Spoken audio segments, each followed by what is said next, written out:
Hey everyone, we're just going to give it a couple minutes as people file in. And let me share my screen so we can see the agenda.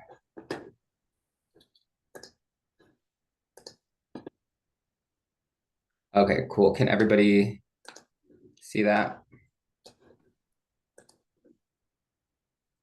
Yep. Okay, cool.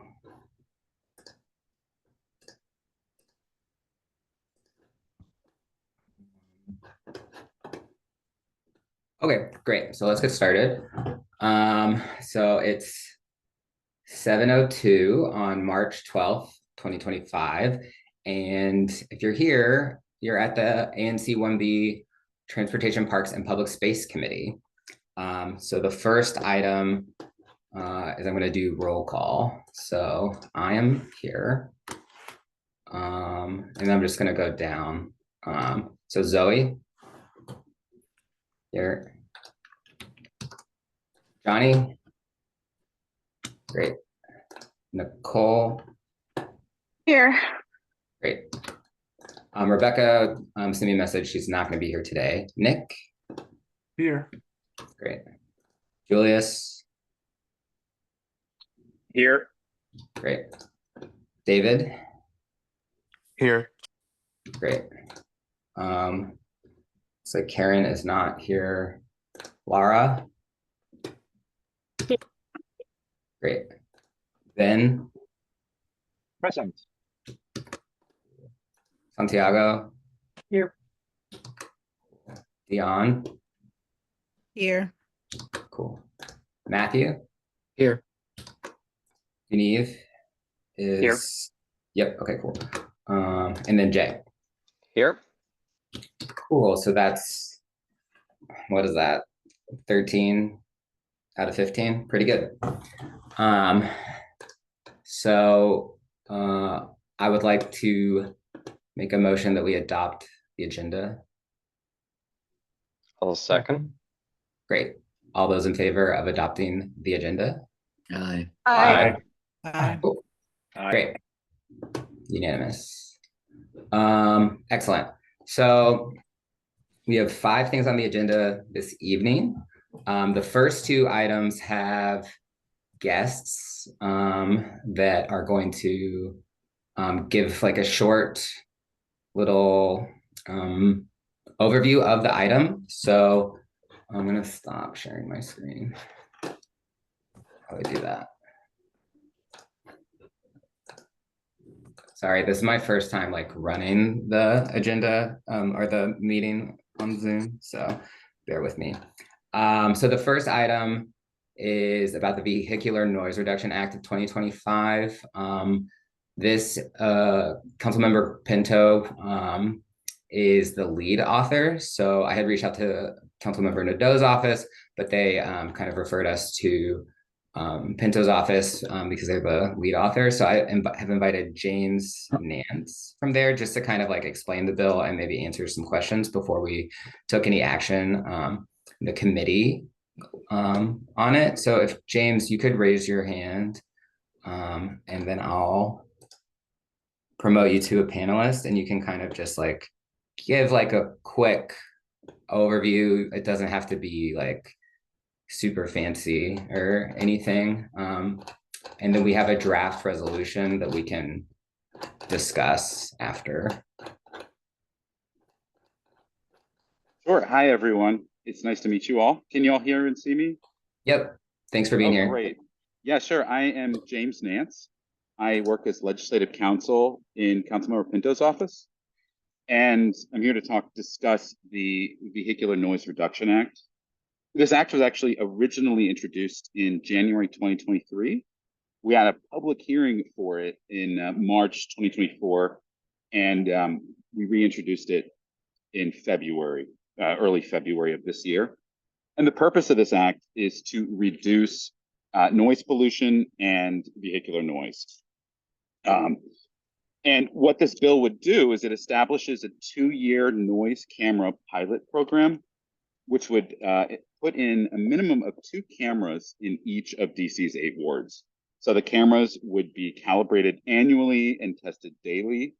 There'd be warning signs at the camera locations, and the photos would focus on vehicle identification, not the occupants. And the program includes detailed reporting requirements. It also creates a vehicle subsidy program. So there's a non-means tested program to help vehicles meet the noise limits.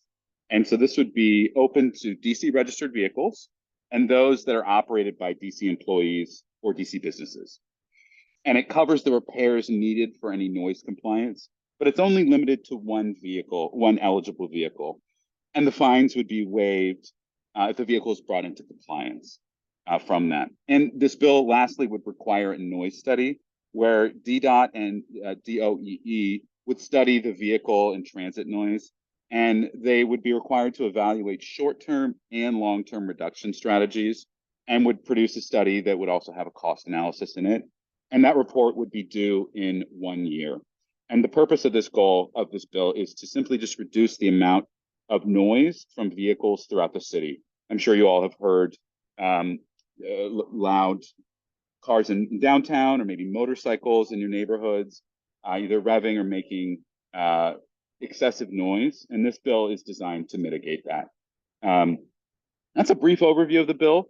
It was reintroduced earlier this year, and I'm happy to answer any questions that you have. And also, if I can't answer the question, I will also get back to you on it as well. So I'm happy to answer any questions that you may have. Great. Thanks so much, James. Just a quick question. So was there a specific reason why it didn't pass last time and had to be introduced or anything like that? I think that it was, I was not at the council at the time, but it might have been just the more pressing priorities, and that in this new council period, we just wanted to reintroduce it and get the ball rolling. You all might have be aware that there is also the Amplified Noise Act proposed by Councilmember Nadeau, and of course, Councilmember Pinto has the Residential Tranquility Act. So there's been some legislation related to noise in the city, but we also are mindful to respect the First Amendment in addition to that. Great. And then is there a hearing scheduled for this There's yet? not a hearing scheduled just yet. It was referred to CBED, the Committee for Business and Economic Development. There was previously a hearing as well. I'd have to get back to you on when the next hearing would be. Okay, great. Let's take it to committee member questions. Ben? Hi. Yeah, thank you for presenting the bill here. And I actually sent a letter to the office asking about this, that we're bringing up the subject of vehicular noise, and I feel like by far the biggest vehicular noise problem is police and ambulance sirens.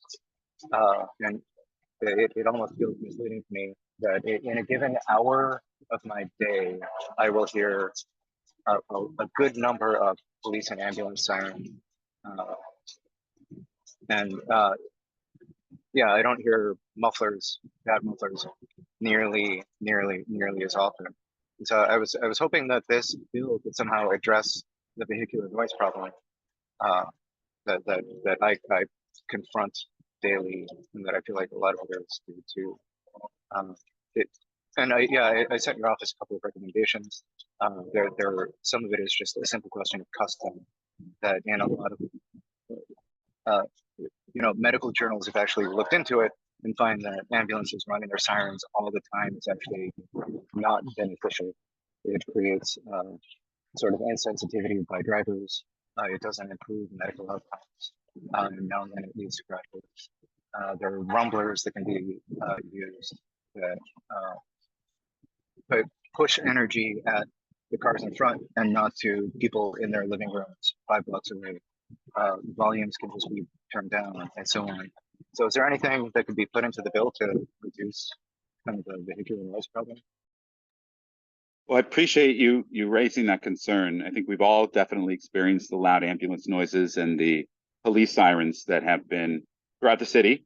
The bill as written right now does not have those provisions, I will bring that up with Councilmember Pinto. I can't speak on her behalf yet about that recommendation, because I haven't spoken to her about it, but it seems like a reasonable recommendation, and I can definitely bring it to her and see what her response is, and get back to you for sure. Great. Thank you. Santiago. Yeah, thank you for coming and for presenting. I had two questions. One, is there a substantive difference between this version of the legislation and the version that was introduced before? I know that it's a different committee now than it was in the last one, so I don't know if something had really changed. And my second question is, I just totally forgot it. I'll bring it back up after you answer that. That's okay. There's no substantive difference between the bill that was previously introduced and the bill that we just introduced in the beginning of February. And has DDOT responded? Because I remember the hearing last for the last bill, and DDOT seemed like soft opposed to it. Has there been any sort of agency response on it that you all have received? We haven't received any agency responses just yet on this. We have reintroduced the bill. It was referred to the Committee of Business and Economic Development. I anticipate hearing more from agencies, from the public, from ANCs, as proceedings go on and as we get out of budget season. I anticipate hearing more, and we will definitely keep you all posted on any of the public feedback or any of the agency feedback that we receive. Thank you. Great. Guneeth, yep. Hey, James. Thanks for being here with us today. Two quick questions. You mentioned a few other bills. Do you mind just quickly going over how they differ? And then the funding that would be accrued through the fines, what would that be used towards? Sure. So the other bills, there are two other bills, noise-related bills. First one is the Residential Tranquility Act. That bill addresses using amplified devices targeting a residence in residentially zoned areas between certain hours. So that it's not related to vehicles, but it's another noise bill. And that was introduced by Councilmember Pinto. The second bill is Amplified Sound Mitigation Act. That was proposed by Councilmember Nadeau. And admittedly, I'm not as versed on that one as I am with the Residential Tranquility Act. But in short, from what I understand of the bill, the Amplified Sound Mitigation Act, it addresses downtown zoned areas and requires a permit for using certain amplified devices in downtown. Of course, there are different considerations for residentially zoned areas than downtown zoned areas or mixed use areas.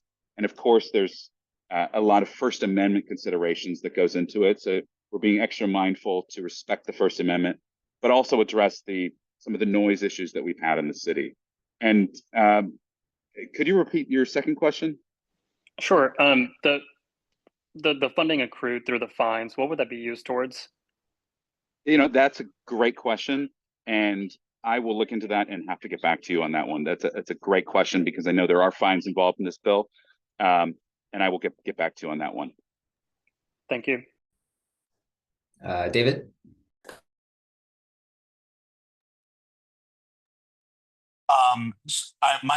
I think my Zoom crashed at the point where you were explaining how they actually know how cars are being too loud.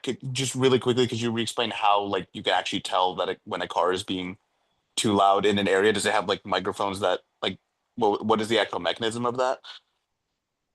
Absolutely. So this would establish a noise camera pilot program, and then we'd have noise cameras and sensors in at least 2 in each of DC's 8 wards. And the cameras would be calibrated annually, tested daily, very regularly.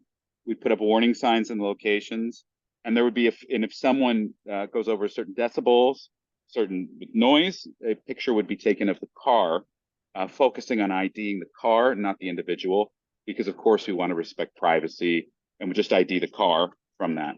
And my second question was, did you have preliminary thoughts of where these would be placed? And in Ward 1, do you have spots that you think they're likely to go in?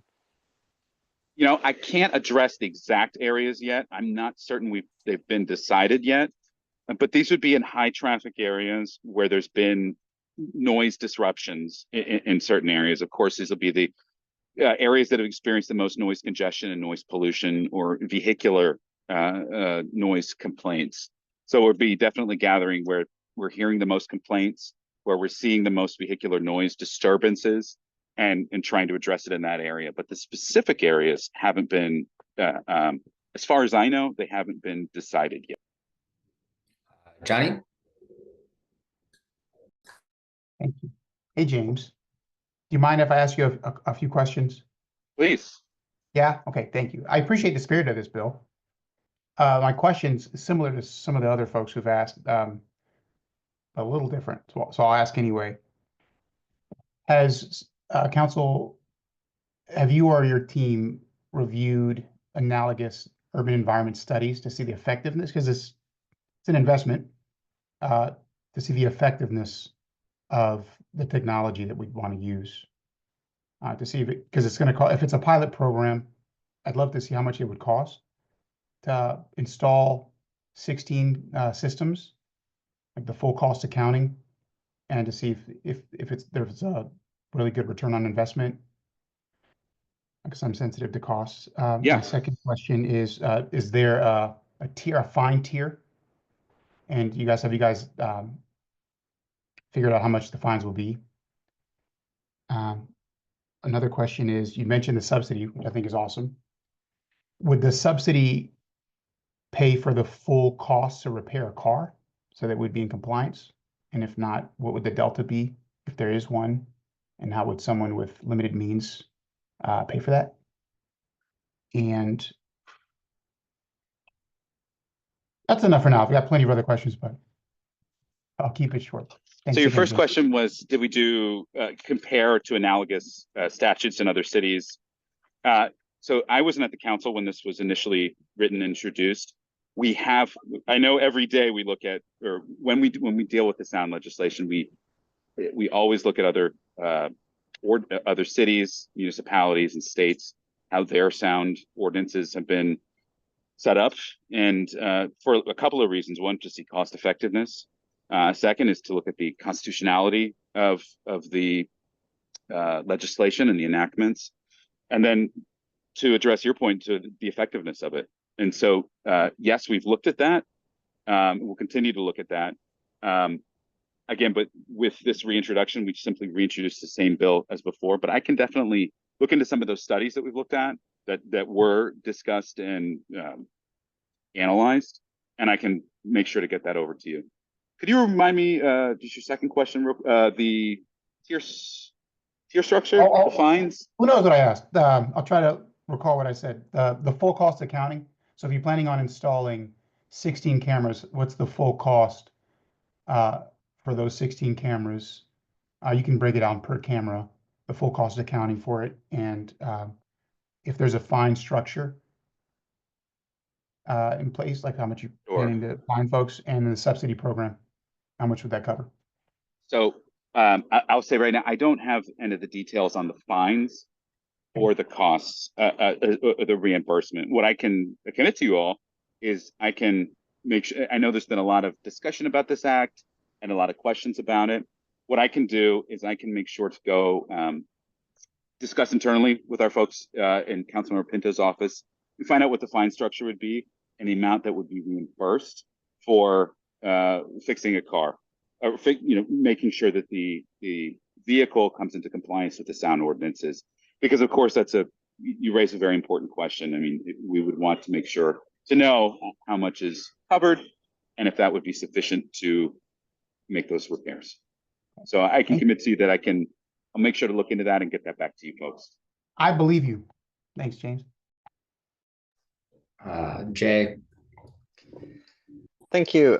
I think sort of similar to Ben, I live near a fire station, and so I'm getting a lot of the fire truck as well as police and ambulance noise. But my experience with that is partly that is because cars are so much more soundproof essentially than they used to be. And so that has caused somewhat of an arms race between, vehicles becoming more soundproof versus the siren systems needing to be louder. So I would also strongly suggest working with MPD and FEMS to see what other systems they could add to their vehicles that would be more effective at reaching drivers without being as disturbing to residents. My question, sort of similar to, the question about like how the systems would work. You mentioned that they're, going to be they're going to be in areas that are high noise areas that are receiving a lot of complaints. How are they going to, I guess, identify that the noise is coming from a car versus, say, another source? For example, in 1B, we famously have storefronts that have loud speaker systems that are in public space and have also drawn their share of complaints. I would, regardless of whether we want to, also address that noise issue, I want to make sure that, we're not just tripping off of, a point source when we're trying to catch, identify a vehicle source. Yeah, absolutely. It's a great question. And you're absolutely right. It's very important to make sure we're targeting vehicles, not other noise sources. From that, to be frank, I don't know where the noise cameras will be. I know where they place them will be dependent on where there's the biggest need for them. But like I said, with fines and with the decision of where to put the cameras, I would have to get back to you on those specifics. Thank you.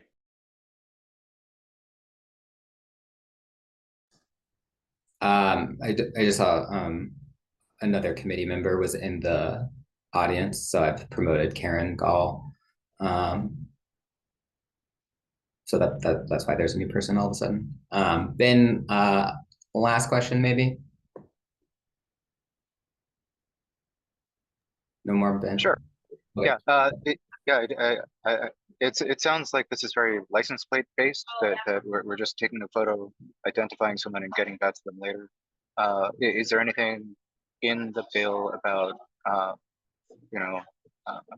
vehicles? I can picture somebody with a motorbike with a bad muffler that they just never got a plate for. Are those handled? Well, it's if there's no license plate, it would be very difficult to identify the vehicle from that. So as it's written now, it would just focus on the license plate of the person committing the noise violation. But these are all great questions. What I can do for you all is I can circle back with my team, find some more specifics on the fines, on the studies behind the noise about other cities and the research that they've done and the effectiveness of it, the costs related to it, and the factors that will lead to deciding where to place the noise cameras. So I can circle back with the commissioners with that sort of information so that we can make sure we get that to you all. Because I know this is an important issue that will it will affect everyone. And so I really appreciate your questions, your thoughtful questions, and your time. And thank you for letting me join your meeting. Great. Thanks, James. There's two things in the Q&A, so I'm just going to read them. I don't think we necessarily have an answer to either one of them right now, but just, so it's out there. So the first question is, what are the projected annual costs of the noise remediation for non-compliant vehicles? I think that sounds like a thing that you could, circle back with potentially. Absolutely. Yeah. And then the second one is, though the need for this bill is sound, I am concerned about trying to resolve the vehicular noise issue solely by adding cameras, yet again, to theoretically catch violators. In addition, subsidizing people to replace their cars in violation many of whom have voluntarily replaced their factory exhaust with loud aftermarket units, seems financially unwise. Could the council consider adding an exhaust noise test to the biannual car inspection process as part of this bill? That's a great suggestion. And again, I really appreciate these thoughts, these responses, because that's how we make the bill better. So what I will get in touch with the council member when I see her tomorrow, and I'll circle back with our team for those details. And I will make sure that you all get that information that we need to share. Great. Thanks, James. Thanks so much, guys. I really appreciate the time. Okay, so I do have a draft resolution that we can talk about. James, you do not, I don't think you need to stick around anymore if you don't want to. All right. Thanks, guys. Talk to you soon. And so I'll share my screen. The resolution is exactly the same as what the ANC previously supported. So I use that as a starting point. Can you guys see that? Yeah. So we could add stuff, we could strike stuff, we could, whatever. This doesn't have to be the resolution. I just thought since we had one last year and the bill is the same, this would be a good starting point. So I'll just quickly, the whereas clauses are just kind of like stating what it is, kind of the why, and then the resolved was that we support it, asking for a hearing, although I put Chairperson Allen, but then it sounds like it's with the Economic Development Committee, so we might need to change that. And that they work to obtain funding. So it's pretty simple. There aren't like different asks from like maybe the discussion today, but we can do that. Matthew? I guess I'm wondering why would we vote when we don't have all the information on the show? I would even do a resolution since we're still waiting. He's got a lot of questions, especially all the cost questions that we're waiting on answers to. Yeah, we don't have to if that's how the committee feels. The committee previously supported a resolution for the bill. So I wanted to put it on the table. And, we could make changes to this. We could not move it forward. We could move it forward eventually. But, that's the discussion. Oops, sorry. I guess my first input would be that I would rather wait until we have the further information and then look at what we do. So I don't approve something not having all the information. That'd be my recommendation. Okay. Jay? Yeah, I think at this point, I would suggest tabling it until we get those answers to the questions tonight, rather than support something that, like you said, we don't know all the information about. Any other comments? Dion? I'm reading information about residents of 1B have reported experiencing excessive noise, but I didn't hear about whether or not that was consistent, if that was just for last year or if it's still something that's going on, and in which areas. It'd be helpful to know. Yeah, so I know that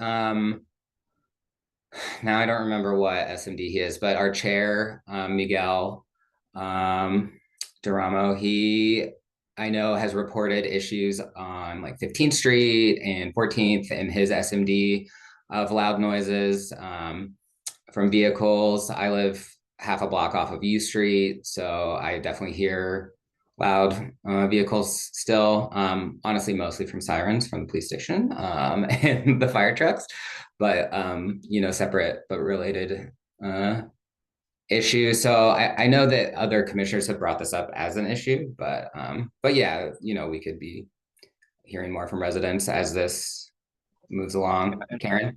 And also, I think it's seasonal. Did you want me to? Sorry, Ben. I'm sorry. yeah, Did you want me to speak or do you want Ben to speak? I You go, apologize, Karen. Ben.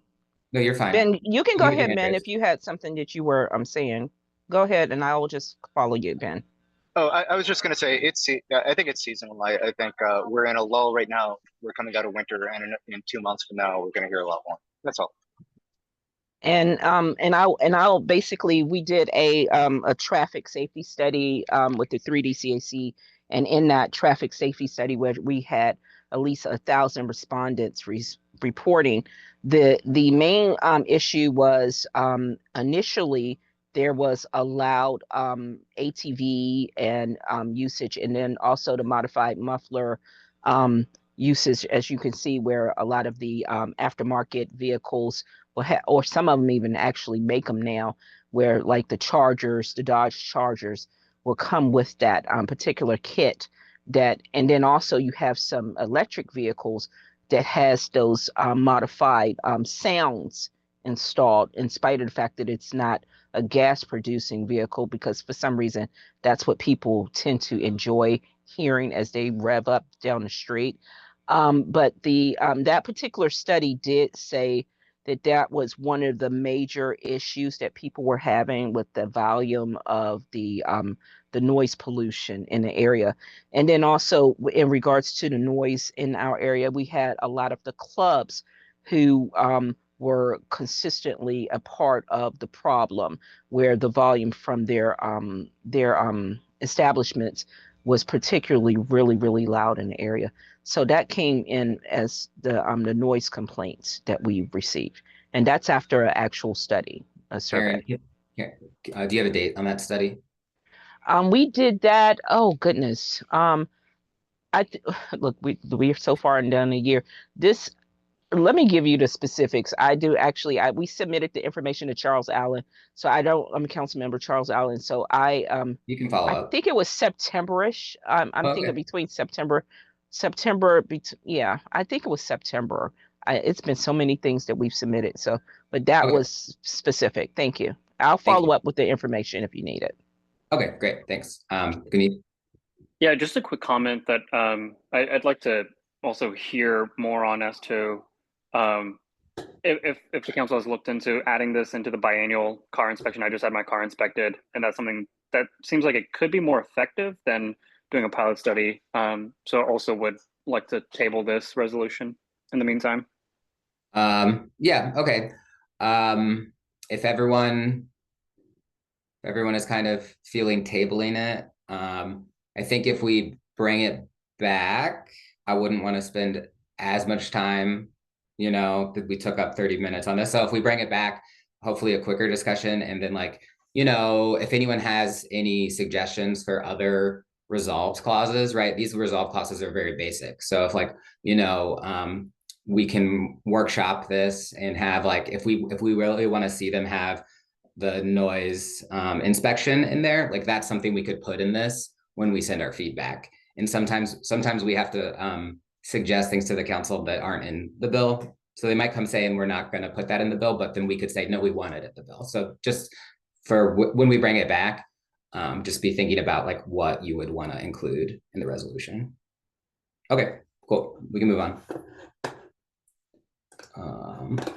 The next item is on a notice of intent that we received, 25-18-CPD, curbside changes to implement WMATA Better Bus Network redesign and ANC 1B.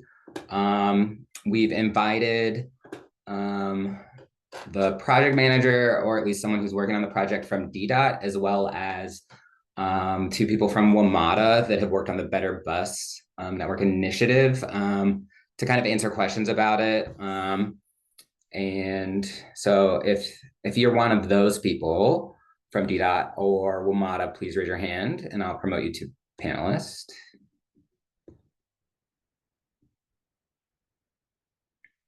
So we have Charlie Dingboom from WMATA, who should be coming in now.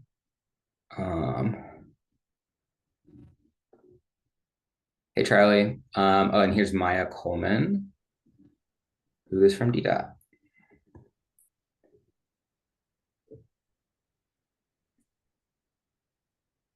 And then Julie Ernie. Is that are you a WMATA person? DDOT person? That might just be a question. So we can wait for questions after after Maya and Charlie kind of can tee us off for like what this NOI is. I guess I can say really quickly that the old G2 has become the C91, and that will be goes from Georgetown to LaDroit Park, and in order to implement that route through LaDroit Park, there's some changes to parking spaces, the location of stop bars for the stop signs, and some removal of flex posts to help accommodate the bus stops and the turning movements of the buses is kind of the high level. But if Maya, I don't know if you want to start or Charlie, you guys can decide. I think I'll go ahead and start. So Okay, again, great. is there not, am I not allowed to share presentation? Oh, I'm sure you can, if I can figure out how to do that.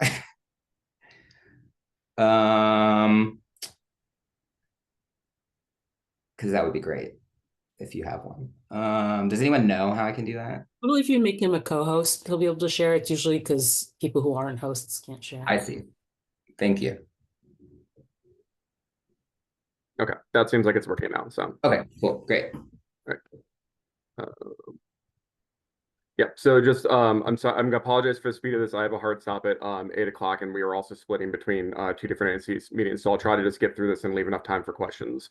But essentially, as was sort of mentioned, we have the Better Bus Network that's launching July 29th of 2025.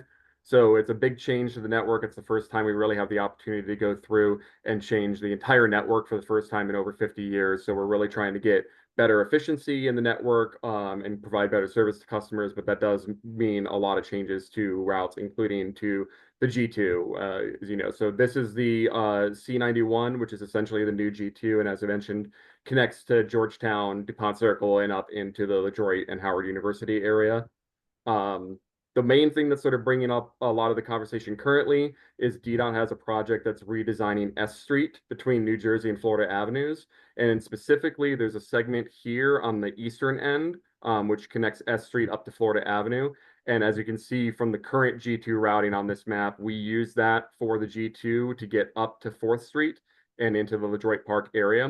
When this project is starts, it's going to close off that segment, and so we'll no longer be able to make that. And so we're having to do some adjustments to the routing that will still allow us to get into the LaDroit Park area. This whole situation actually is technically a detour of the original G2 routing that was in place back in 2015.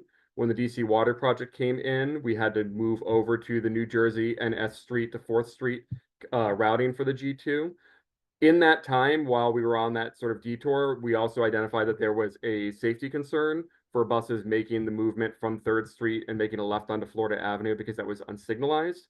However, we've worked with DDOT and we've got a signal installed for that. So that constraint is now going to allow us to get back onto a routing that's more like the original G2. I know that the NOI sort of came out and has probably put a little bit of sort of thoughts in people's heads about the sort of level of activity for it. There is just sort of a level of walking through this that I wanted to share. So in 2015, all these stops that were the red X's on the old original alignment were in place on the G2, and they were stopping there were stops very frequently along the corridor. The NOI restores many of these, but not all of them. So you can see there's already a reduction in the number of stops based off of the NOI. But we've also gotten some preliminary input from some ANC commissioners and some other folks in your area about areas, stops that may be able to be reduced as well, so that we don't have quite as frequent stops in the corridors. So that left one on the rightmost map on this is showing that there are some flexibility to not implement stops at every single one of the NOI locations. Again, the NOI pieces that are out there are specifically to sort of two locations. There's one in ANC 5E. My colleague Allison is actually over on that meeting right now talking to them about that one.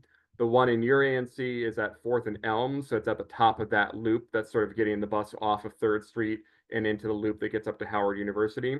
And essentially, we needed to have flex posts removed in the area that bus on the corner that the bus is turning, as well as pushing back stop bars by approximately 5 feet to sort of keep cars from encroaching too far into the intersection to where the buses may have a risk of collision with those vehicles, and also removal of 3 parking spaces in total along those same corners. So one of the questions that came up in some preliminary conversations is why 3rd Street? It's been off 3rd Street for a while. Why is the routing coming back to 3rd when it's been on 4th? As mentioned, we really don't have the option to get off of to remain on 4th Street because of the lack of being able to go straight through that intersection and onto S Street through the connection. So we did look at a lot of different alternatives, but there are limited options to get into that Howard University and LaDroit Park area. Additionally, that 3rd Street corridor still has a lot of the necessary bus stop infrastructure from when we were running along that corridor in 2015, like the concrete bus stop pads. So that's an additional item that would not need to be constructed if we're on some other corridors. So these bus pads that you see out in the area, we could reuse those. And then again, just sort of highlighting the reason why we need these changes that are in the NOI. On these tighter corners, the way that the bus turns, the wheels go in one direction, but the body sort of follows a tighter curve. So when there's vehicles that are parked close to the intersection, there's a risk that the bus could potentially hit those on those turns. And then this picture on the right sort of shows that that narrow 4th Street corridor is really too tight for the bus to make turns onto Florida Avenue or off Florida Avenue onto 4th, which is sort of driving us back to that 3rd Street corridor. So again, the S Street construction project is starting on March 17th. So we won't be able to use that corridor for it. We've worked with DDOT to make the adjustments to allow the G2, the current G2, to move over to 3rd Street. Additionally, there may be some emergency no parking signs that you'll see going up in the next couple of days. The effort here is to not have multiple changes to the routing in a very short period of time. We were really trying to avoid having it go from the current G2 to some other detour that doesn't go anywhere near the neighborhood or has to take a really roundabout way to the neighborhood, or even having to stop short of going north of Florida for 2 or 3 weeks, only to then come and go on to the original G2 routing once the NOI period was closed and DDOT was able to make the adjustments. So the effort here is to minimize the number of changes that would be impacting riders and the community with multiple different detours. And as mentioned, as these changes happen, the G2 will become very similar to what the C91 will be. So the June 29th changes, especially in your ANC, will be very minimal and be most likely just the renaming of the route, and the destination on the other end might have some slight adjustments, or the routing on the other end in the Georgetown or DuPont area might be slightly different than the current G2, but in your area, it'd be a lot more consistent with what you had and just be more like a name change. So that's me running through this all really quick. I do have some other things as sort of reference material, but I know there's going to be questions. I'll answer what I can. I will take other questions back to be able to give comment or responses back if it's something I'm not able to answer in this moment.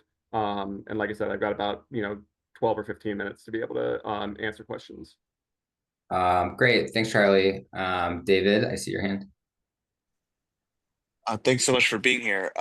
My question is, how are the people along the routes gonna learn that this is all happening? Like, what is the outreach? Is there news on there? Will there be like flyers or posters on the bus to tell them? Will there be mailers sent out to their homes? How are people gonna know like that their bus stop is closing, for example? Yeah, so the changes for this one will be a little bit different. This is more akin to us having to do a detour for some construction project like before, because it is essentially impacting the existing G2. And so a lot of that effort is going to be done through our social media outreach. There will be signs posted on the existing bus stops that will not be used once it moves over to 3rd Street. And so there will be notices saying, hey, this bus stop is no longer in service. Go find the bus stop on 3rd Street. So there'll be that material in place in the field. And then in terms of the actual outreach for the better bus change, which again, most of that will have already taken place in your ANC by the April timeframe before we even get to June. That's going to have a much bigger outreach starting in May, where it'll be a lot more of that social media, other outreach, advertisements, and things like that, really sort of getting to the crux of the larger better bus change. Dion? just more concerned, in line with the question, but more concerned about students and how this will affect students and what particular outreach is going out to children who are taking that particular line. And in terms of planning their day, are you guys doing outreach specifically to schools, to different areas where you know it will reach parents and families? Because I understand if there are individuals who live in the area may see the information and they may catch it on social media. However, how do we know that that information is getting to students before those April changes? June, not so much because that would be the end of the school year, but the April changes are definitely the ones I'm thinking of. Yeah, so we do have some ability to reach out. We do coordination with DCPS and other groups for outreach, so we can use those same channels to get that out there. I think the impact for it, honestly, we'll do a lot of the signage on the route, as I mentioned, for the stops that are not going to be served anymore, and pointing people over to it. In your ANC 1B in particular, it's essentially the one block shift from 4th over to 3rd. So hopefully that's something that'll be very easy for people to get directed from the existing stops to the new ones. The corridor from New Jersey over to 3rd down south of Florida and Rhode Island is a little bit of a bigger jump. So we'll make sure that we're having that highlighting it for there as well. But we will make sure that we make note of reaching out to our existing channels with DCPS to get messaging out that way. Great. So I want to go to, there's 2 hands in the public. So I want to go to them really quickly while Charlie's still here. So Matt Fay. Yeah, can you hear me okay? Yep. Okay, great. And Julie Earn is the other one who I know is racing to catch a flight and is trying to, she's a member of the Lodrite Park community. Are you able to give her first pass and then I'll make my comment second? Yep. Julie, you should be able to talk. Can you hear me? Yes. Oh, great. So thank you so much for sharing this information.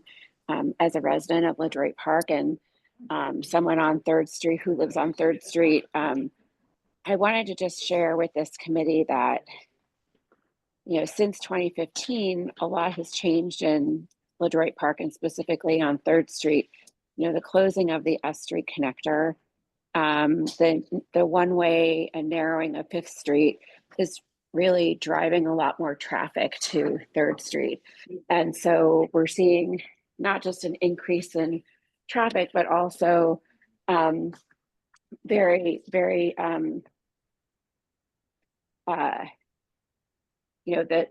that's in addition to a lot of the existing kind of trucks and vans and vehicles that come from UPO. So what had been a somewhat quieter residential street is already seeing, on top of the UPO vehicles, really a lot of additional vehicular traffic. And there's a lot of pedestrian activity on the circle. There's a lot of children that walk up to and play in the park at Lodrite where 3rd Street dead ends. And we understand that there's going to be a lot of need in the community for transportation towards the new reservoir district, which we're all very excited about. And so we were hoping that, there really hasn't been any opportunity for the community to have feedback on the return of this route. And we really wanted to have some feedback and perhaps even try and think through some of the other opportunities for 2nd Street or, having the bus in an area that could service both Bloomingdale and the Lodrite Park and Reservoir District. And so just really an opportunity for community feedback is going to be important to myself and many of my neighbors that I speak to regularly about this. So thank you so much for hearing my comments. I'll stop there. Thanks, Julie. Let's go, Matt. Okay, great. Can you hear me still? Yep. Awesome.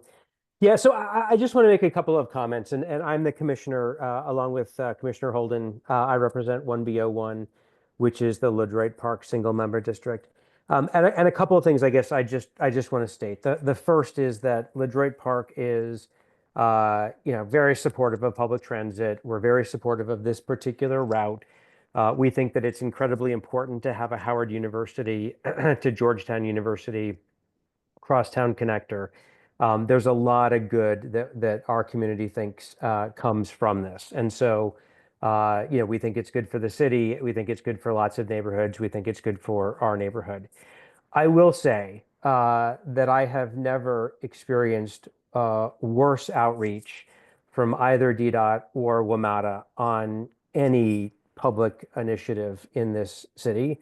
And I speak not only for myself, I speak for my predecessor, Commissioner Larry Handerhan, who worked very, very hard to try to get WMATA to come to the table to talk to our community, even to talk to him individually as a commissioner.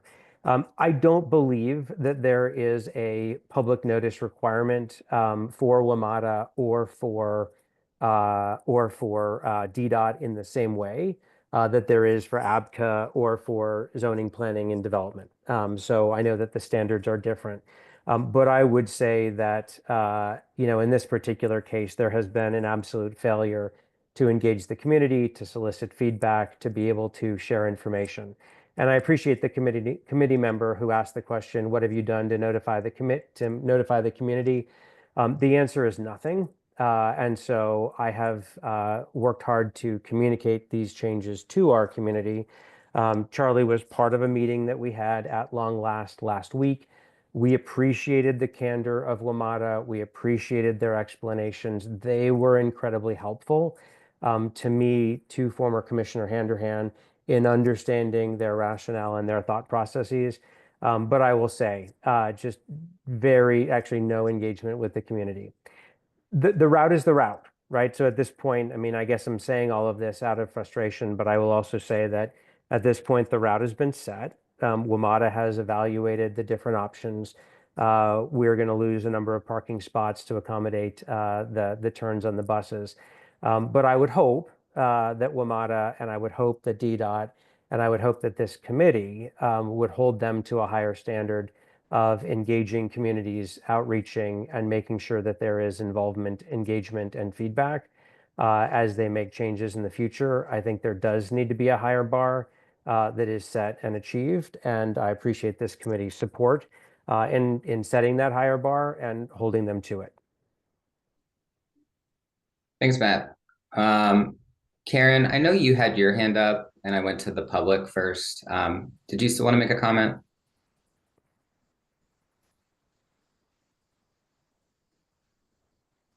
If not, that's okay. I see Julie has her hand up again. I'm going to call on her really quickly, and then I want to, the comments are due on this notice of intent from us and the ANC on April 4th. Just so we need to think about like what happened. Anyone who's interested, please contact me. Is it possible that I can make a mention that I wanted to say, just like the previous gentleman, please? Oh yeah, Karen, I just called on you. Okay, awesome. Okay, let me mute myself for my other meeting. I was really interested in hearing more about what type of outreach was done for the NOI for the elderly. There's a lot of seniors in that area, and moving these bus stops have been an incredible hardship. And it's not that they won't adjust. It's just that one, accessibility for people who have any type of disability and getting to those particular areas, and a notification to know that for the people who continuously use those bus systems to get to the back and forth to their doctors, they need to have that notification as well. And I really think more outreach needs to be done, not only with the postings at the bus stop, but maybe some engagement with actual papering, because a lot of people are not always on social media sites. So if that could be an add-in whenever any type of outreach dealing with any of the WMATA facilities or any type of major changes, especially with DDOT and WMATA, I would appreciate that. Thank you. Thanks, Karen. I'm going to call on Julie real quick, And then I know Charlie has to leave in 4 minutes, so.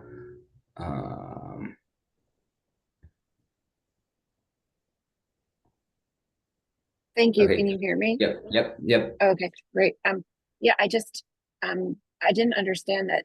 Is the route? Like, given that there was no session for community feedback, I think we were still hoping to have a discussion about second versus third. At least I was hoping so, because I don't, a lot has changed in the neighborhood, and I think it warrants a discussion before we just revert back to what it was 10 years ago. So I'm hoping that you can help us at least have that feedback session with the community. It would be very valuable to us. Thank you. Charlie, any parting thoughts on that? Yeah, so I can explain again maybe a little bit better that like there's restrictions for Second Street in that the narrowness of the street doesn't allow for two-way bus operations for it, and so we don't really have an ability to sort of run the buses on Second Street in the same way that we have the ability to run the buses on Third. We did consider and look at a potential like in on Second, out on Fourth, but again, that's sort of coming out on Fourth and onto Florida puts us in a path where then because of left turn restrictions, we're not able to make a southbound turn off of Florida to sort of get to that P Street corridor to head to the rest of the route until you're over until like 8th or 9th Street. And that's really sort of taking it out of the whole field of where you were for the route previously.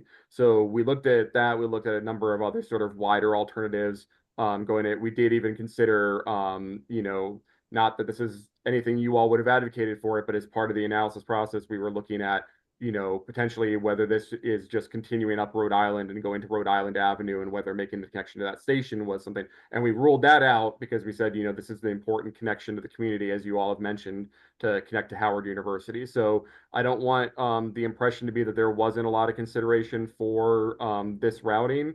There's just operationally a lot of restrictions going in and out of that area because of the narrowness of the streets and the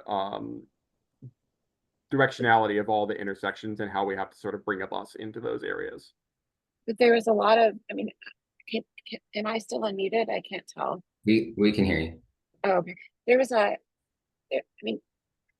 lot of discussion, as I understand, around this bus going up first, which probably makes a lot of sense.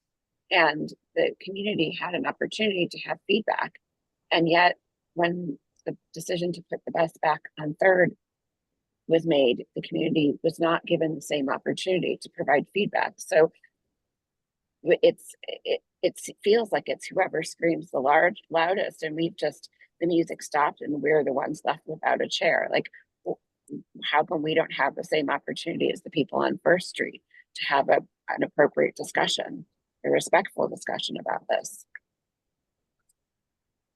And I'm not equipped to be able to speak to the specifics for that. I know that this, again, is this NOI period where this is this comment period for it. So there is still validity to be able to make those comments through this period. And so that's still an avenue for it. I know that's not maybe exactly the same for it, but we are taking that feedback that comes into DDOT into consideration as part of this as well. So we do still have an opportunity to provide formal feedback from LaDroit Park. So Julie, what we're discussing tonight, specifically, in addition to the overall route, is the changes in LaDroit Park that will enable them to run this. So if there's specific, so right now it's a very simple resolution that I can share in a minute because I didn't know how this discussion would go. I didn't know what the feedback would be. So there's the public comment period for the NOI for the parking changes and the stop bar changes that we talked about at the beginning is April 1st. We're extending it to April 4th because of when our meeting falls. And if there are specific asks from the community, we can put it in there and DDOT will have to give us a formal response. So that is what we could do this evening. Okay, thank you. So we would have an opportunity to provide formal feedback before the 4th. Is that correct? Right. Yes. Yeah. So we're gonna have a resolution, hopefully, that will have that. But you and all your neighbors and any residents that are interested in this particular NOI, which is 2518 CPD can also submit your own feedback. It doesn't have to channel through the ANC. It just, the ANC is one avenue. So the Civic Association could submit feedback, you could submit feedback, all your neighbors could, and we could. It's kind of a, anyone can submit feedback to the NOI. We would love to be able to align our feedback and have your support. And I mean, part of the discussion is about the route of the bus, but then the other part of discussion, to your good point, is about the stops of the bus and minimizing disruption to the residents of the neighborhood. Right. And so, you know, perhaps there's placement of those stops that are farther away from people's bedrooms, literally, that could facilitate a more amicable situation between the bus and the residents, allow access but not disruption. So Great. I mean, I think we do have feedback on where the bus stops could be, and you know, the south side of Rhode Island would be preferable to the north side of Rhode Island, particularly on the 1800 block of 3rd. If that's a formal consideration that you can include in your resolution this evening, that would be helpful. Okay, can you put that in the Q&A just so I have the language and I want to move on? But if you have like formal feedback you would like the committee to consider, just because I know it's already after 8 o'clock. And originally I thought this meeting would only be an hour. Totally understand. Thank you. Yes, of course. Yeah, so yeah, if anyone has any formal feedback they would like to be considered, please put it in the Q&A. Matt, I see your hand is up, but I do want to move on. Charlie, you can leave. You said you had to leave at 8. I'll hold on at least for Matt. So Yeah, and I'll be really quick. Sorry. I mean, I just want to clarify a point, right? The NOI is for D dot elements. I don't think I'm hearing from Charlie that WMATA is open to feedback on their bus route, right? And I want to second what Julie said, which is the community really did want to have feedback on the bus route in the same way that the Bloomingdale neighbors on First Street gave feedback. But Charlie, is WMATA open to community feedback on the bus route itself? Or at this point, is WMATA saying, look, we're done. The only feedback that you guys can give is on the DDOT NOI. I guess I want to be clear on that. So this NOI is to support the route. Without the NOI changes in this, we wouldn't be able to run the route up into that area. So in effect, it is feedback that would drive the discussion for the routing. So the feedback that is going in on that DDOT process, we are involved in that. We are working with DDOT to analyze NOIs for changes that we're making across the city for the Better Bus Network. So that is a valid mechanism to put in comments relating to the routing, since these are NOI changes needed to support that. Okay. Thank you. Thanks, Charlie. So Maya, you're here too, and I want to thank you for being here. So I don't know if there's anything else to say from the DDOT side. You can correct me, of course. All that I've put in our draft resolution, which I shared with the committee members, was therefore be it resolved that ANC 1B blank NOI 2518 CPD curbside changes, blah, blah, blah. So that could say whatever we wanted to. And then I have a second one that I think is an item I thought of, that is ANC 1B requests that all pavement markings and signage be installed at the same time in order to reduce confusion for residents, minimize conflicting directions. And minimize conflicting direction from traffic control devices. That's all I had so far. So I would love, any other ideas from committee members, or if Maya, if there's anything you want to add. No, nothing to add. Echoing what Charlie mentioned earlier, this DDOT NOI supports the Better Bus initiatives. And so these curbside changes are needed to run the route, and you do have until the comment period is closed. I think on the NOI, it's April 1st. I know you guys have the meeting on the 4th, so it's extended until that. But yeah, the feedback is directly for the curbside changes that support the routing. Great. Thanks, Maya. Santiago. I realize I probably should have asked this question to Charlie, but Maya, if you know, do you know if like how comfortable the turns are for the buses, and if someone parks in the zone that would have been is supposed to be the daylighting zone, does that mean the bus can't fully turn? Because I know, because we talked about this last time about how they used to have smaller buses, but those they were taking out of service. I don't know how much you know about that because it's WMATA operating it, but if you have any context on that, just Yeah, curious. so those changes are in order to support that. So I'm sorry, I hung around. So those changes are to support that with those vehicles that are in the fleet currently. So they're, you know, we're not doing this down to like the millimeter. You know, we're not saying that this is something that we can only do if everything's absolutely perfectly right. But we do want to make it that we're not going to have someone get calling into the division every day, basically saying, hey, you know, I'm stuck in this turn. Someone needs to come out, help me make the turn.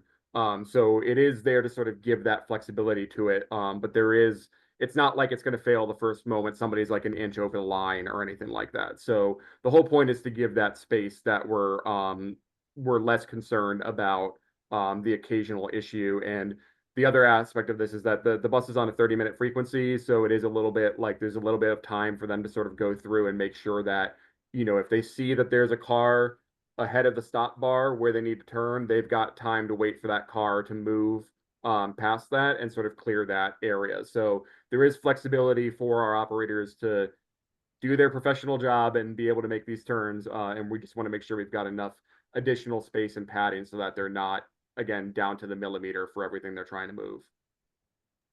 Gotcha. Thanks. And sorry, I didn't see that you were still here. I would just, if it helps or context, but the 63, 64 buses, when they go through the traffic circle at 10th and Florida and Barry, they generally clip the flex post there. Probably not great that that's great happens, but the flex posts still hang around. So I don't know if that leaving a couple would help, but that's probably, I'll leave that up to you guys. Yeah, I'd have to look at that specific one that you're describing to see like how often that is, whatever. They're considered fixed objects, and that's something that then gets reported for operators for their safety statistics or whatever. So it is something that we wouldn't just say like, oh, they brushed it, it's fine. It's enough of an issue that we're asking for the removal for it. But I do understand your comment for that, and I can look at you said that was what location on 10th? It's 10th in Florida and Berry Place. It's a tactical traffic circle on the 63-64. Okay, so I'll take a look at that because that could be good context for this. So thank you. And I'll also just quickly add that on the DDOT side, for all of the stop bar modifications and parking removal requests to support turns, we do have our safety engineers reviewing those actions to make sure it's safe for the bus, but also doesn't create any new conflict for vehicles or pedestrians. Thanks, Matt. Okay. Jay? I don't recall from the NOI, is it possible to have the flex posts moved so that they're tapered, so that we're still retaining that daylighting, you know, it maybe as a triangle rather than a full square, but so that we're not losing it completely? I think if you see the NOI, there's a map in the document that shows the locations, and I think that the co-located removal of the flex posts and the removal of the parking spaces that were being requested in the NOI, they're sort of coterminous. So all that space is space that's sort of needed for the clearance. So it's not like there's an ability to sort of taper it, as you mentioned, for this particular thing. It's kind of the inside corner for the bus turning in either direction, which is sort of the tightest constraint that we have for these types of movements.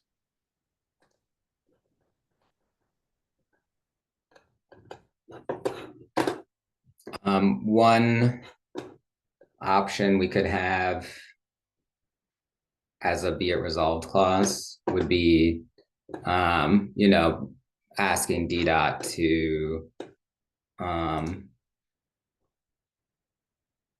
like explore treatments that would maintain the daylighting or something like that, right? You know, like that can be one of the, if we're concerned about the removal of some flex posts that are allowing for daylighting or curb modifications, like maybe, you know, we could ask like explore ways to maintain that daylighting, right? That could be a thing in the resolution.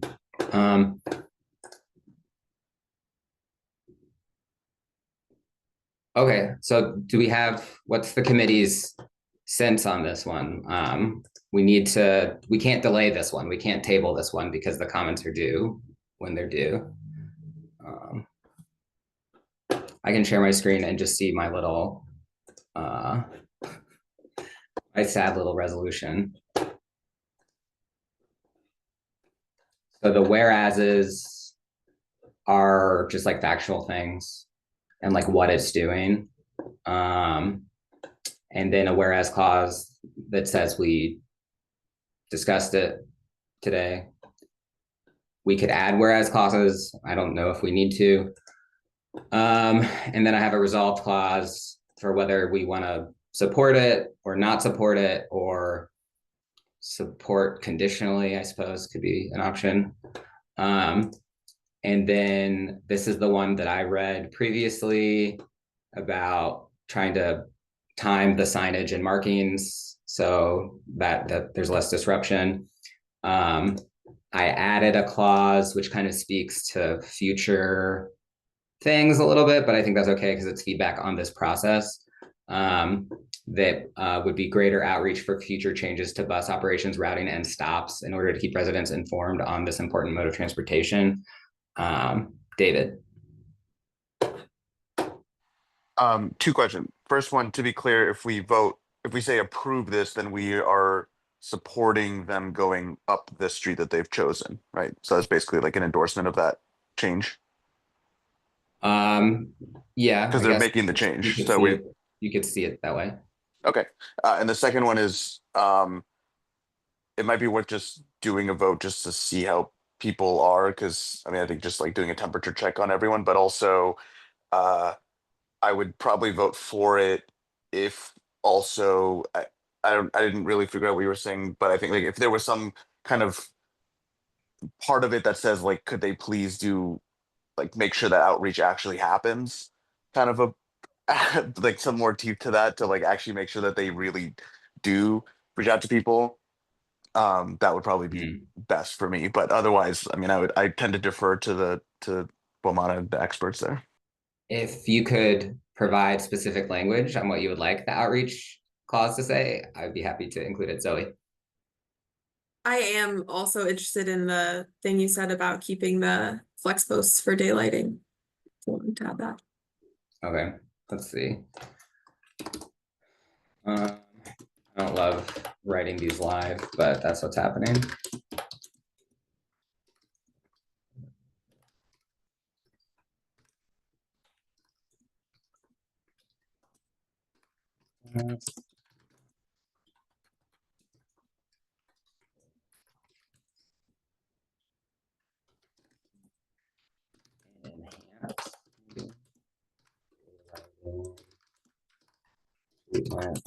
At affected with an A. Affected intersections. Explore options to keep and enhance daylighting treatments at affected intersections to ensure to prevent blockage.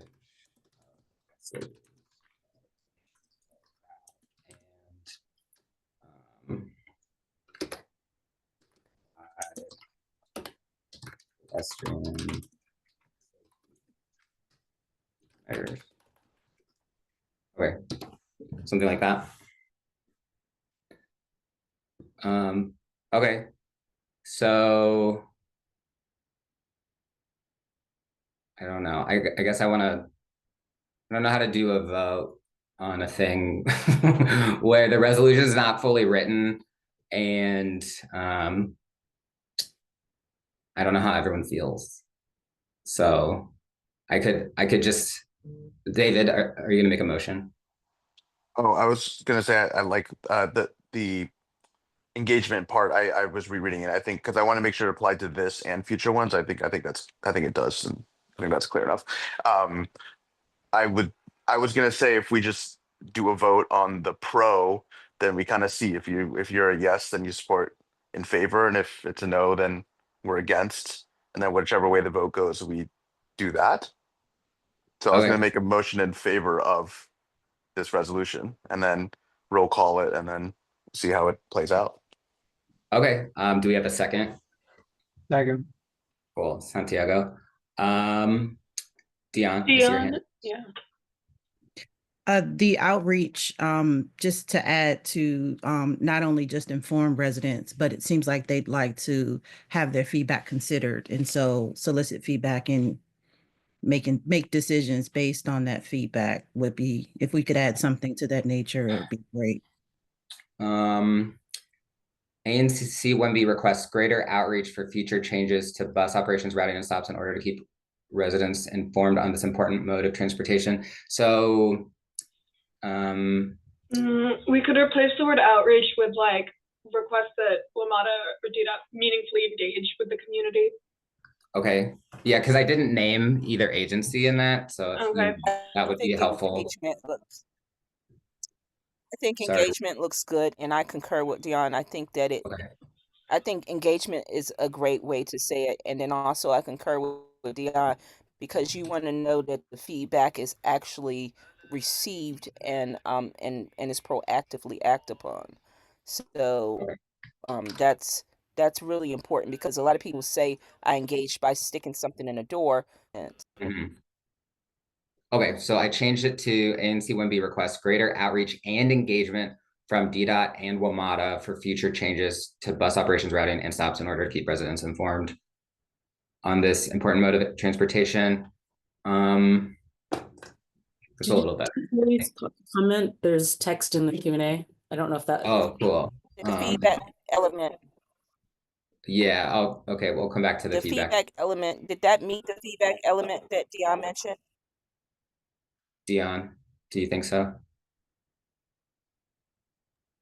No, I'm looking at Julie's question, and I Okay. think we should incorporate a bit of what she's asking for in terms of being able to utilize that feedback. Okay, I'm going to read it out loud just for everyone. The LaDroit Park residents request the opportunity to provide formal feedback on both the route and on the NOI routing stops. Specifically, if the routing remains on 3rd Street, we request stops on the 1700 to 1800 block of 3rd Street Northwest be placed south of Rhode Island Avenue, where there is more limited residential housing. Okay.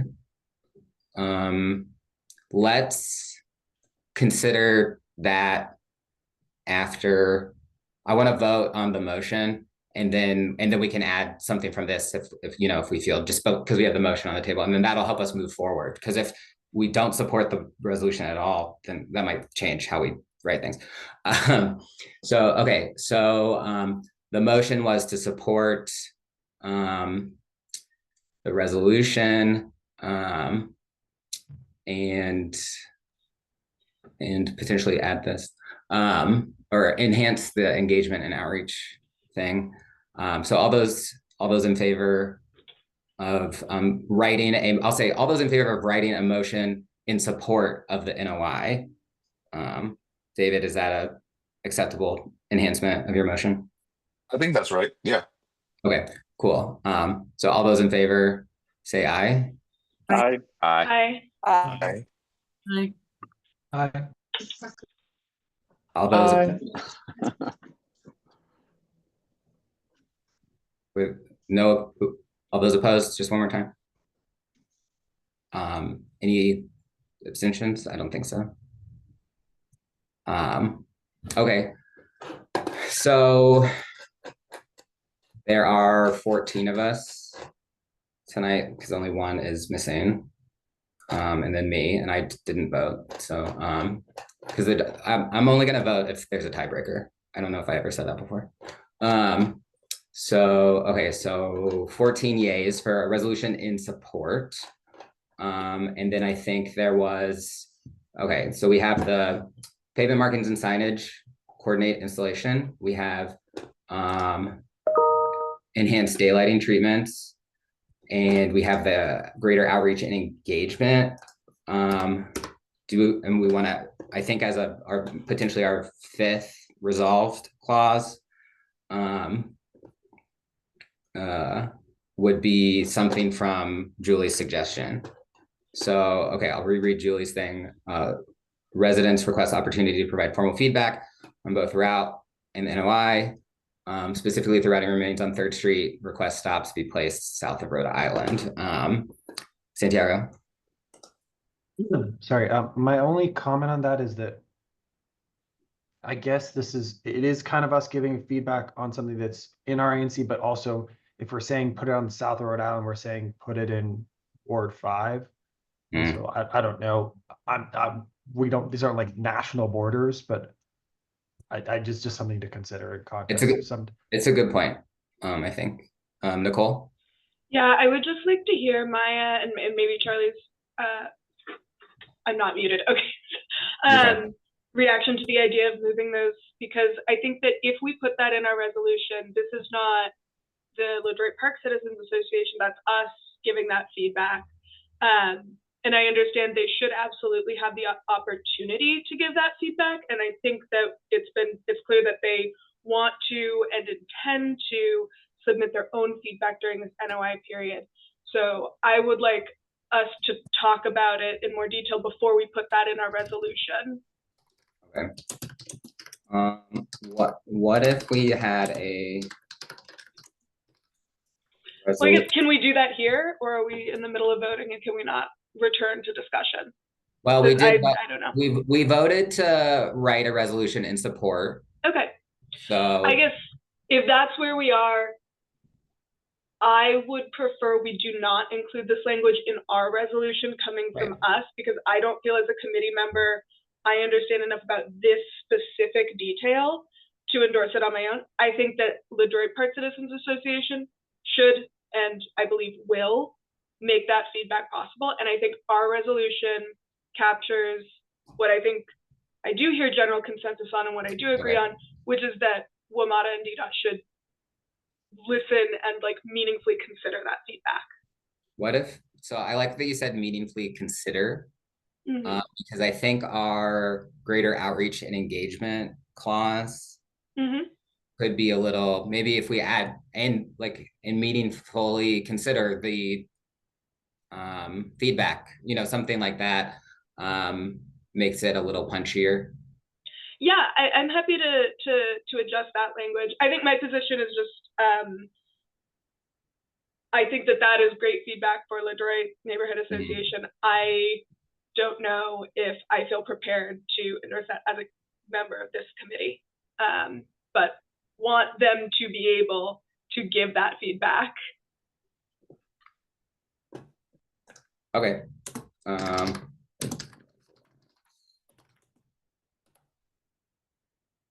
Okay, Jay? I guess I would actually go even further and say that I would not support that language, period, because especially considering that Rhode Island Avenue is massive. Anybody north of Rhode Island who would be taking a bus from that stop or getting off at that stop, who does live north of Rhode Island, then would be forced to cross a 6-lane highway to get to and from the bus stop. So I would not support that change. Engage with residents. Yeah. Yeah, I think my suggestion was not to take exactly what she said, but more just for them to give examples of how they have incorporated that formal feedback. That's it. Not necessarily her specific feedback, but in the resolution, I would like it to be stated that they should provide examples of how they utilize that feedback. And I also, and that's what I was understanding. I think that the other language that you all were trying to add in was a little too prescriptive. I know that there was a request for support from the ANC. However, I think it was way too specific because it may omit some people who are interested in having their feedback added to the table, and it makes it seem as though they may not be able to weigh in. I think you should keep it as broad as possible. And I did like the word that you said, a meaningful feedback. And I think that would allow us to see the steps, the actual feedback steps that they took. I think that would be a great way, you know, whether they use surveys, whether they use the various forms of engagement that they use to communicate to the community. Great.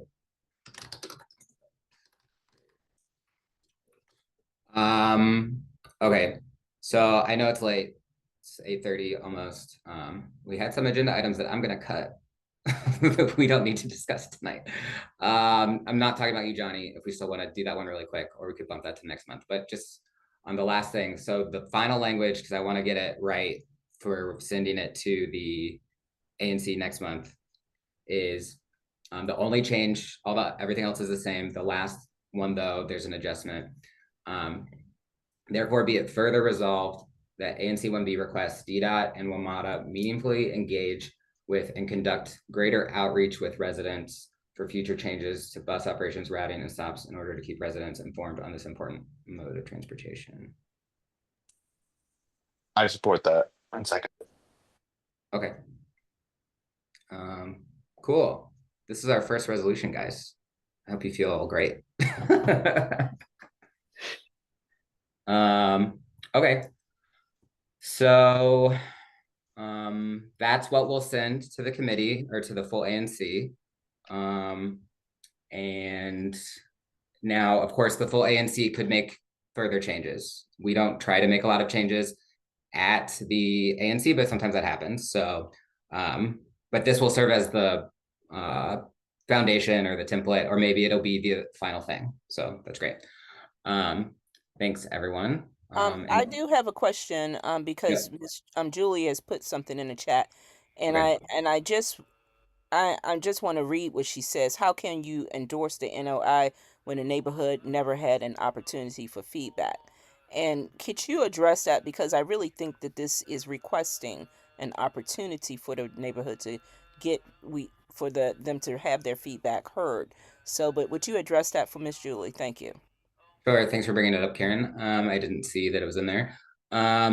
Yeah, so I think like the NOI is a process where DDOT informs the residents of a change, and then the residents themselves can decide what they feel and think about that and provide individual feedback.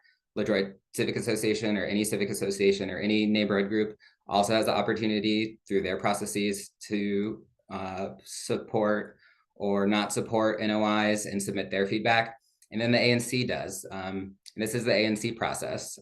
We're having a public meeting.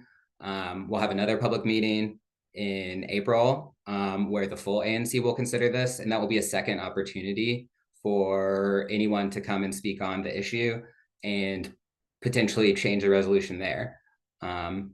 The Better Bus Initiative also started in 2022 and took 2 years of like study and research and engagement with local jurisdictions around the DC area before it was adopted in the fall. So I think there have been maybe not sufficient opportunities, or not everyone, you know, is going to agree with what happened, but it's been the process hasn't been overnight.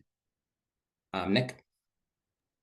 Yeah, Matthew, thanks. I was also going to mention kind of that 2-year plus Better Bus planning process that WMATA charted, and there are a lot of good resources and documentation on their website that shows the outreach to date that has been done, a lot of the feedback that's been collected and considered already. So yeah, this planning process has certainly not happened in a vacuum. Thanks, Nick. Okay, so I want to move on. Matt, I see your hand, but we have been talking about it for like an hour. So you and I can connect on that, hopefully before the next meeting. Because John, okay, so our last item was going to be our last 2 items. I'm cutting 2 items. Our last 2 items, one was going to be the idea of a tracking sheet where we can kind of have these issues and NOIs or other things the committee considers, and then have like the status and the resolution, and if there's a project manager, who the contact information is. So I'm gonna try to set that up. Just be thinking about that. I was gonna devote some time to it, but there's no time. But I would like that to be a resource for everyone, so you can always like kind of know what we're talking about. And hopefully have a public version, or like it can be public and for us, it doesn't have to be like a private tool. So that could be coming. We got some feedback from on one of our NOIs that from DDOT. We can talk about that another time. But I want to give the floor to Johnny for the last one, since he did write his own resolution. And I would like to give him the opportunity to talk about it. There are probably a lot of typos. So No, I think it looked good. yeah, okay, you're just being nice. I hope you've had, folks on the call have had a chance to see it. And I hope it's an easy resolution to get behind.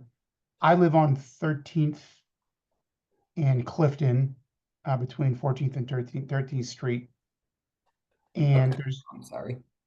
yeah, okay. No, I was going to try to share a resolution and I shared the wrong screen. Okay, it's okay. I'm gonna There's a mute. traffic safety concern that's concerned many residents on my street for as long as I can remember. There's a woman who lives across the street who's been in the building for a few decades and has mentioned how scared she is for the kids and adults who live on the street.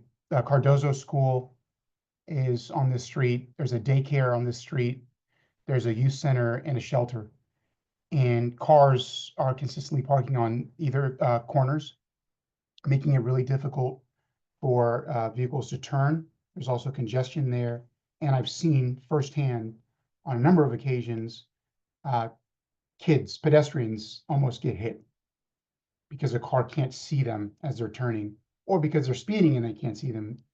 And it doesn't have to be that way. And I think it's a really easy resolution, I think it's a pretty simple problem to solve. Two proposed solutions: tapered flex posts. I learned you could taper a flex post earlier, so that's great. Thank you. On both corners, that would make it basically impossible or really difficult for cars to park on those corners. And speed bumps to slow down the vehicles that are speeding at any given time of the day, especially when a school lets out. I'll leave it there and answer questions if you have any.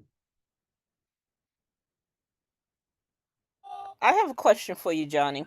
Have you thought about possibly like a little streetscape area as opposed to, and it's a little bit more permanent, but it allows it to, that streetscaping in that area, like it could be a bollard or something that would keep people from parking in that area, but it also can be considered like a little green space or something that would make it you've seen it around in various areas where you can just have it'll create like a little teeny little triangle zone to keep the traffic moving beautifully, but also block parking and the site view, and it definitely will bypass those flexi posts that people ignore anyway.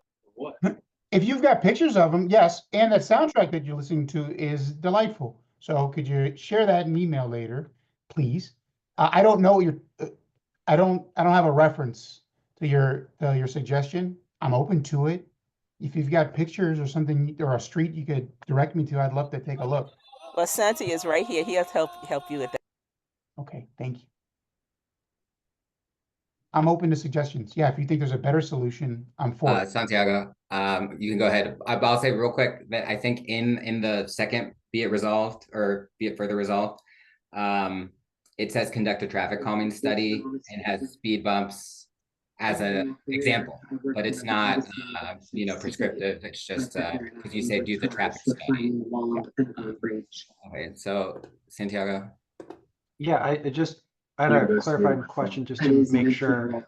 So the speed bump request would just be for Clifton. It wouldn't be for 13th, right? Or would we? No, it wouldn't be on 13th. It would be on Clifton. It's a continuation. There are already speed bumps directly in front of Cardozo School and flex posts. So this just be a continuation of what already exists across the street, but it wouldn't be 13th Street, no. I think this is great. The only thing I would add is in addition, we say install speed bumps, we can say install speed bumps and raise crosswalks, which are essentially kind of speed bumps, but we put them, so it's like at the intersection too. So just like an and there. Okay. But yeah, this is really great. Yeah, thank you. Okay, I did add the and raised crosswalks. Just I went ahead and added it. Thank you. Appreciate it. Matthew? I just have a quick clarification question. I'm not exactly sure where this street is, but where you're putting the posts in, are those posts in front of a residence or in front of a building? Where would those be? And if they're in Beyond front the of street, on either end, on one side, there's a residence, although it's on the corner. So Can it we depends Google on map it? Should But I guess Google my point would just be very simple. If it's in front of a residence, have we approached that residence so that they have some input and thought on what's happening right in front of their house? That's So all I'm there, asking. I can certainly ask them. I think they would be in favor of not having vehicles parked illegally because it's already past the no parking sign. So Yeah, they're okay. already parking illegally, and this Okay, would. we're talking about at the corner, right? Yeah. Yeah, I'm fine. I'm just making sure anybody who's impacted, we're reaching out to them. I don't want us people to say we didn't reach Good. out to them. That's all. That's a really good point. I'll reach out to them too. Thank you. I don't think I'm allowed to. Oh, yeah. I don't think we're allowed to screen share, but I think I just pulled it up. yeah. Can you enlarge the street view, which is currently in the smaller left-hand corner? I think that's gonna be what Karen's actually looking for. Yeah. Okay, so this is 13th. This is Clifton. Yeah. So they're not gonna put a raised crosswalk at the signalized intersection. If the other intersection is not signalized, then they might, but I've never seen them ever put a raised crosswalk at a signalized intersection. We can still request it. They're not gonna do it. So this is one of the intersections. They have put, it looks like, this is from 2 years ago. It might be the most recent, but there is some centerline hardening there. So that indicates that they know this is an issue. Like this is a location that has a problem, right? If they've already done a treatment of some sort. And is that a flex post? Like I can't. That's trash. Yeah. But the idea is that from this sign that we see with the two scooters in front of it to the end of the block is where the proposed, pursuant to a traffic study, where the proposed like flex posts or blocking off might be in order to sufficiently daylight the intersection. Yeah. And I see that Jay dropped some more resources about what that means and looks like in the chat. Okay. Yeah, so that's the link I posted is a letter that the Multimodal Accessibility Advisory Council, which is a sibling to the Pedestrian Advisory Council I also sit on, sent last fall and is looking to resubmit to DDOT about daylighting at intersections, which would be, like this resolution is discussing, making, physical changes to intersections to prevent parking too close to the intersection, so that, drivers and pedestrians can see each other, and pushing for, DDOT to do more of this citywide because, as was pointed out, these areas are already posted as no parking. Those no parking signs actually are themselves probably too close to the intersection. District law, prohibits parking within a certain radius of a crosswalk or a stop sign, and clearly just making it not allowed isn't having enough of an impact. So we need the district to do more citywide to prevent people from doing this. I will also say from my own personal experience yesterday evening, I watched a parent from the daycare actually across the street carry their child across the street to a vehicle that was parked directly in front of the no parking sign on 13th at the crosswalk. So, it is, an ongoing issue that I've can attest to myself. Thanks, Jay. Matthew.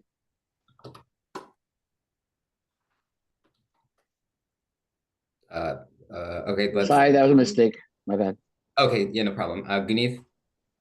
Yeah, not to sound like a broken record, but I completely agree with what's been said. That intersection has been an issue. I walk past there all the time, and even at the bottom of the hill at Florida and 13th, I think there was an accident that was severe enough that they added additional flexi posts as well there. So I'd be in favor of this. And just to further emphasize, with Cardoza being right there, there's masses of hordes of kids walking out at once, and for their safety, I think this would be wise. Thank you. Karen? Okay, as I was stating earlier, because often, as we already know, all of these things are being ignored. Flexi posts are ignored. The hill is a famous, going down that hill is a famous speeding zone. And I just was thinking that to have some type of curbside like a streetscape, a buildup. And I'm really talking about like where you have like a planter or something that would keep people from going in that particular area, and it also can serve as sort of a potential like a little temporary waiting zone so the people won't venture out into the street. You have to really think creatively, but and with the understanding that the flexi posts are not working, and you really want to have that little area. I know that sometimes they have like the bike, with the city bike things that they'll put there, and just to use as a way to keep people. I wouldn't suggest that, by the way, but just to keep people from venturing. That you can see everything that turns the corner, but you need to come up with a creative solution. And I don't think the speed bumps will do it, quite frankly, nor do I believe that a flexi post will do it. But I really think that if you allow like a little enclave of tree, like little planter boxes or something, that would allow people not to run over it, and also give them some guidance to just not park there as well. That's my thought. That would be a curb extension, or a corner extension. Okay, yeah, something Yeah, that would so be permanent. yeah, but definitely. Yeah. We could say friendly amendment, Johnny. We could say instead of traffic calming study for Clifton Street, and we could say and consider installing speed bumps, raised crosswalks, turn wedges is a thing that you can install at intersections. That is another, like, slows people down at turning, and can help with like pedestrian refuge kind of areas, kind of like what Karen was talking about. So, and I'll say like curb modifications as kind of a general, I'll make a change to the curb, so maybe it would like help at the intersections. And then also, or other appropriate measures to slow down. Because some of these might work here, some of them might not for various reasons. So we just kind of list some that the community or that the committee was interested in. And then we have that other appropriate measures. It's kind of like, well, we don't know everything. So yeah, other things too. It would be great, whatever solution they come up with, if it were tapered. Okay. I would, yeah. Cool. Any further discussion? If we're lucky, we can end by 9. Okay. Johnny, do you want to make a motion? Okay, I'd like to make a motion to pass this resolution. All in favor, say aye. We have to second. Someone has to second it. Oh, I will second. I think Zoe got the second. That's cool. Well, you say Um, I make the motion that the ANC supports this resolution. Okay, I make a Rec- motion rec- that the ANC support this resolution. Right. And To then the Zoe ANC to support it. Zoe still seconds it. Great. Okay, so all those in favor say aye. I Anyone opposed? Great. Motion passes. People are still on 13. 1, 2, 3, 4, 5, 6, 7, 8, 9, 10, 11, 12. We have 12, I think, right? I just want to write down. 12, not including you.